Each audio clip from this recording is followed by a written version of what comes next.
व्यष्टि अर्थशास्त्र से संबंधित पिछले वीडियो में हमने ये जाना कि पूंजीवादी अर्थव्यवस्था में आधारभूत समस्याओं को किस प्रकार से हल किया जाता है। उसी क्रम में आज के इस वीडियो में हम ये जानेंगे कि यदि अर्थव्यवस्था समाजवादी हो, यानी देश में जो प्रणाली है वो समाजवादी प्रणाली है, तो इन समस्याओं को किस प्रकार से हल किया जाता है। जैसा कि हम पहले से ही जानते हैं कि हर इकोनॉमी को मुख्य रूप से 6 समस्याओं का सामना करना पड़ता है। क्या उत्पादन करें, कितना उत्पादन करें, पहली समस्या है। उत्पादन कैसे करें, दूसरी समस्या है। उत्पादन का वितरण किस में हो, तीसरी समस्या है। इसी प्रकार से चौथी समस्या है अल्पकाल में राशनिंग कैसे की जाए और पूर्ण रोजगार की व्यवस्था किस प्रकार से हो और आर्थिक अनुरक्षण व विकास किस प्रकार से किया जाए। अलग अलग अर्थव्यवस्थाएं अपने अपने हिसाब से इन समस्याओं को हल करती है। तो आज के इस वीडियो में विस्तार से ये जानकारी प्राप्त करते हैं कि यदि समाजवादी अर्थव्यवस्था है तो इन समस्याओं को हल किस प्रकार से किया जाएगा। समाजवादी अर्थव्यवस्था के बारे में पहले हमने प्रमुख आर्थिक प्रणाली में पढ़ा था कि समाजवादी अर्थव्यवस्था वह अर्थव्यवस्था होती है जिसमें उत्पादन के साधनों पर संपूर्ण समाज का स्वामित्व होता है और पूरे समाज के लाभ के लिए उन साधनों को प्रयोग में लिया जाता है। समाजवादी अर्थव्यवस्था में भूमि पूंजी श्रम प्रबंध सास जैसे सभी उत्पादन के साधनों पर पूरे समाज का स्वामित्व होता है और समाज की दृष्टि से, समाज के लाभ की दृष्टि से इन साधनों को काम में लिया जाता है। जहां निजी अर्थव्यवस्था में इनका निजी स्वामित्व होता था, पूंजीवादी अर्थव्यवस्था में, वहां इस समाजवादी अर्थव्यवस्था में पूरे समाज का स्वामित्व होता है। तो जब इन साधनों को प्रयोग लिया जाता है तो वह समाज के संपूर्ण समाज के लाभ को ध्यान में रखकर किया जाता है। जब इस इकोनॉमी में जो समस्याएं आती है आधारभूत, क्या उत्पादन किया जाए और कितना उत्पादन किया जाए, पहली जो समस्या है कि क्या उत्पादन किया जाए और कितना उत्पादन किया जाए, तो इस समस्या का समाधान वहां पूरे समाज के हित को ध्यान में रखकर लिया जाता है। अगर ये लगता है कि समाज के लिए रोटी बनाने में फायदा है तो रोटी बनाई जाती है और बंदूक बनाने में फायदा है तो बंदूक बनाई जाती है। कहने का तात्पर्य यह है कि पहली जो समस्या है, क्या उत्पादन किया जाए और कितना उत्पादन किया जाए, इसका निर्णय समाज के हित को ध्यान में रखकर इकोनॉमी के अधिकारी करते हैं। यदि देश में बहुत अधिक पॉपुलेशन है तो वहां पर लोगों को रोटी कपड़ा और मकान की आवश्यकता है, तो उत्पादन के साधनों को रोटी कपड़ा और मकान के उत्पादन में लगाया जाता है। यदि देश का किसी और देश के साथ युद्ध चल रहा है और सुरक्षा से संबंधित बंदूक तोप गोला बारूद एयरक्राफ्ट इनकी आवश्यकता है तो इनका उत्पादन किया जाता है। कहने का तात्पर्य यह है कि जो पहली समस्या है, क्या उत्पादन किया जाए और कितना उत्पादन किया जाए, इसका निर्णय संपूर्ण समाज को ध्यान में रखकर किया जाता है। और यहाँ ये देखा जाता है कि सामाजिक हित किस प्रकार से है। अगर मान लीजिए पूरी इकोनॉमी में ओए उपभोक्ता वस्तु बन सकती है और ओ भी पूंजीगत वस्तु बन सकती है और ये उत्पादन संभावना वक्र है, ये उपभोक्ता वस्तु है और वाई एक्स पर पूंजीगत वस्तु है। मैं मान लेता हूं इसको बंदूक है और ये मान लीजिए है मक्खन। तो कितना उत्पादन किया जाएगा? अगर किसी समय देश का दूसरे देश से युद्ध चल रहा है तो उत्पादन पी बिंदु पर होगा, जहां सैनिक सामान ज्यादा बनाए जाएंगे, बंदूक तो गोला बारूद ज्यादा बनाए जाएंगे और कंज्यूमर आइटम C1 ही बनाए जाएंगे। यदि किसी समय पूर्ण रूप से शांति है तो कंज्यूमर आइटम पर ज्यादा खर्चा किया जाएगा, ज्यादा बनाया जाएगा और उपभोक्ता वस्तु, जो कैपिटल वस्तु, वो कम बनाई जाएगी।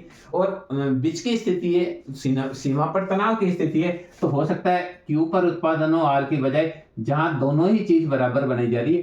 तो यहाँ कहने का तात्पर्य यह है कि समाजवादी अर्थव्यवस्था में क्या उत्पादन किया जाए और कितना उत्पादन किया जाए, ये संपूर्ण समाज को ध्यान में रखकर किया जाता है।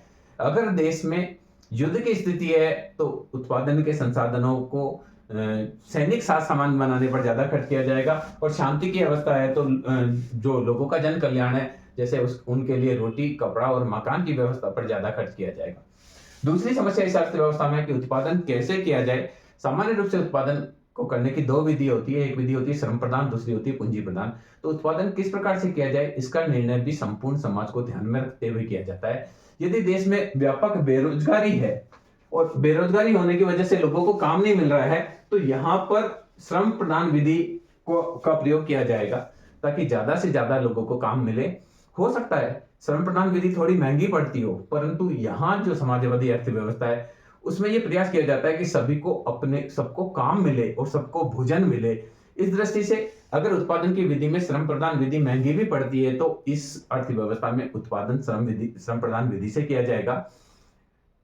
पर यदि पूर्ण रोजगार की स्थिति है तो ऐसी स्थिति में वहां पूंजी प्रदान विधि का भी प्रयोग किया जा सकता है। तो यहाँ विधि का चयन करते समय भी संपूर्ण समाज को ध्यान में रखा जाता है, संपूर्ण समाज के हित में जो विधि होती है उसका चयन किया जाता है। तीसरी समस्या ये होती है कि उत्पादन का वितरण किस प्रकार से हो, क्योंकि हमें पता है कि उत्पादन के अंतर्गत भूमि, पूंजी, श्रम, प्रबंध और साहस सारे साधन काम में लिए जाते हैं। तो जो भी उत्पादन होता है उससे भूमि को लगान दिया जाता है, पूंजी को ब्याज दिया जाता है, मजदूर को मजदूरी दी जाती है, साहसी को लाभ दिया जाता है और प्रबंधक को वेतन दिया जाता है। तो इनका वितरण किस प्रकार से हो, यहाँ पर भी वितरण को करते समय वह संपूर्ण समाज को ध्यान में रखते हैं, समानता को ध्यान में रखते हैं। प्राय इस अर्थव्यवस्था में उत्पादन के सभी साधनों को समान प्रतिफल प्रदान किया जाता है। जहां पूंजीवादी अर्थव्यवस्था में उत्पादन का एक बड़ा भाग लाभ के रूप में पूंजीपति के द्वारा रख लिया जाता है, परंतु इस अर्थव्यवस्था में सामान्य रूप से यह माना जाता है कि हर व्यक्ति अपनी योग्यता के हिसाब से काम करता है और उसको आवश्यकता के हिसाब से वेतन मिलना चाहिए।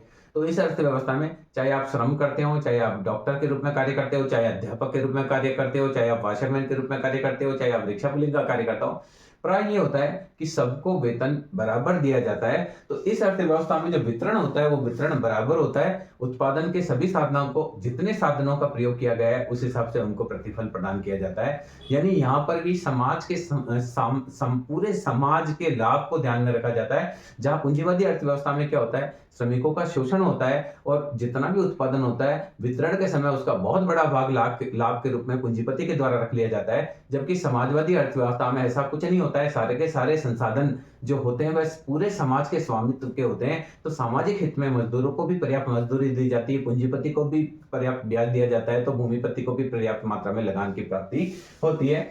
अल्पकाल में राशनिंग कैसे हो, यदि समाजवादी अर्थव्यवस्था में कोई वस्तु का उत्पादन कम है, यानी वस्तु की मांग ज्यादा है और मांग की तुलना में उसका उत्पादन कम है, तो ऐसी स्थिति में अल्पकाल में राशनिंग कैसे हो, इस समस्या का समाधान भी समाजवादी अर्थव्यवस्था में बहुत आसानी से किया जा सकता है। समाजवादी अर्थव्यवस्था में चूंकि उत्पादन के संसाधनों पर पूरे समाज का स्वामित्व होता है, तो यदि किसी समय संसाधन कम होते हैं तो सभी को बराबर हिस्सा उसका दे दिया जाता है। जैसे हमारे घर में कोई ऐसी चीज आती है जो क्वांटिटी में कम है, तो हम क्या करते हैं, बराबर पीसेज करके उनको सारे सदस्यों को दे देते हैं। जैसे आप घर में 4 सदस्य हैं और लड्डू आपके पास 2 ही है, तो हम क्या करेंगे, आधा आधा चारों को दे देंगे। सिमिलरली समाजवादी अर्थव्यवस्था में क्या होता है कि अगर कोई वस्तु की पूर्ति मांग की तुलना में कम है तो पूरे समाज को हित में ध्यान रखते हुए सबको थोड़ी थोड़ी मात्रा में उस वस्तु की उपलब्धता करवाई जाती है। यानी ऐसा नहीं है कि जो कोई वस्तु जो है उसकी पूर्ति कम है तो अमीर तो उसका उपभोग करेगा, मिडिल क्लास और लोअर क्लास उसका उपभोग नहीं करेगा। सामाजिक हित को ध्यान में रखते हुए सरकार उसकी राशनिंग कर देती है। जैसे राशन में हर परिवार को 4-4 किलो चीनी, 3-3 किलो चीनी प्रति माह दी जाएगी, या 10 किलो गेहूं हर परिवार को प्रति माह दिया जाएगा, ये एक राशनिंग है। तो समाजवादी अर्थव्यवस्था में अल्पकाल में कोई वस्तु की पूर्ति कम होती है तो सबको बराबर मात्रा में जितनी उसके हिस्से में आती है उतना दे दिया जाता है।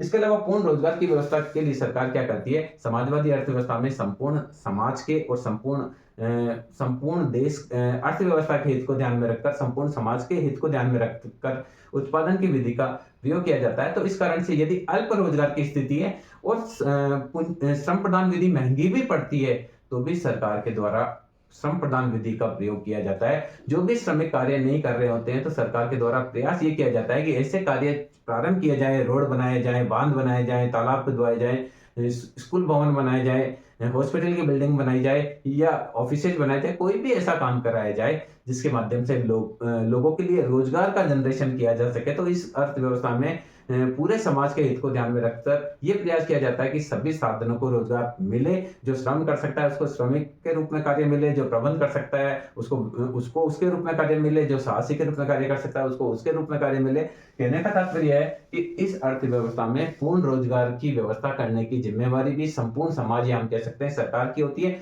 अगर किसी समय सरकार रोजगार उपलब्ध नहीं करा पाती है तो ऐसे लोगों को वह बेरोजगारी भत्ता प्रदान करती है ताकि उनका जीविका उपार्जन आसानी से हो सके। तो इस अर्थव्यवस्था में पूर्ण रोजगार की जो व्यवस्था है वो पूरी तरह से सरकार या संपूर्ण समाज पर होती है।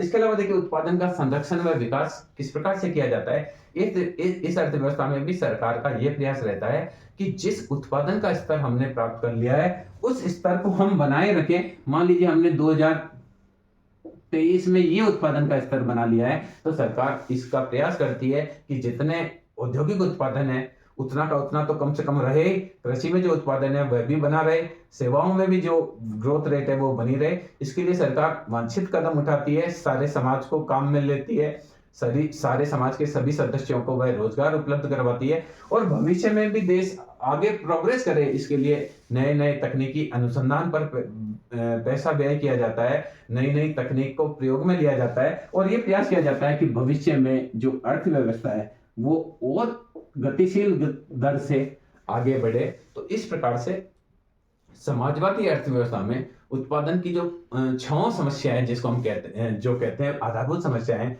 क्या उत्पादन किया जाए, कितना उत्पादन किया जाए, इसका निर्णय भी संपूर्ण समाज को ध्यान में रखकर किया जाता है। उत्पादन कैसे किया जाए, इसके लिए उस विधि का अपनाई जाती है जो पूरे समाज के लिए उपयोगी होती है। यदि बेरोजगारी है तो महंगी होने के बावजूद श्रम प्रदान विधि का प्रयोग किया जाता है। उत्पादन का वितरण भी पूरे समाज के हित को ध्यान में रखकर किया जाता है और प्राय इस अर्थव्यवस्था में सभी को बराबर हिस्सा मिलता है। कोई अमीर नहीं होता है, कोई गरीब नहीं होता है, आय की समानता नहीं होती है। इंजीनियर को भी उतना ही वेतन मिलता है जितना मजदूर को वेतन मिलता है। उत्पादन की प्रक्रिया में सब अपना अपना योगदान देते हैं, पर जब वेतन की बात आती है तो वेतन सबको बराबर मिलता है। जो पत्थर उठाने वाला है उसको भी उतना ही वेतन मिलता है, जो इंजीनियरिंग का काम करने वाला है उतना ही उसको वेतन मिलता है, जो डॉक्टरी का काम करने वाला है उसको भी वेतन बराबर मिलता है। इसके अलावा इस अर्थव्यवस्था में राशनिंग की व्यवस्था बहुत आसानी से होती है, बहुत अच्छी तरीके से होती है, सभी को बराबर बांट दिया जाता है। जितना अवेलेबल होता है, केक का टुकड़ा कम है तो छोटे छोटे पीस करके सबको बराबर दिया जाता है। पूर्ण रोजगार की व्यवस्था का कार्य भी इस अर्थव्यवस्था में पूरे समाज के हित को ध्यान में रखते हुए सरकार के द्वारा किया जाता है और यदि सरकार किसी को रोजगार देने में असफल रहती है तो ऐसे समय में उसको बेरोजगारी भत्ता प्रदान किया जाता है। और इस अर्थव्यवस्था में सतत विकास के लिए व्यक्तियों के साथ सरकार भी लगातार प्रयास करती है, नई नई तकनीकों का प्रयोग करती है, नए नए उत्पादन के क्षेत्र खोजे जाते हैं ताकि अर्थव्यवस्था जो विकास का स्तर प्राप्त कर चुकी है उसे तो बनाए रखे और फ्यूचर में और ज्यादा विकसित हो। तो मैं समझता हूँ इस वीडियो के माध्यम से आप समझ पाए होंगे कि एक समाजवादी अर्थव्यवस्था में प्रमुख आर्थिक समस्याओं का समाधान किस प्रकार से किया जाता है। इसके बाद ऐसे ही और वीडियो में हम और लेकर आएंगे कि मिश्रित अर्थव्यवस्था में इन समस्याओं को किस प्रकार से सुधारा जाता। मैं समझता हूँ आप इसको अच्छी तरह से समझ पाए होंगे। धन्यवाद।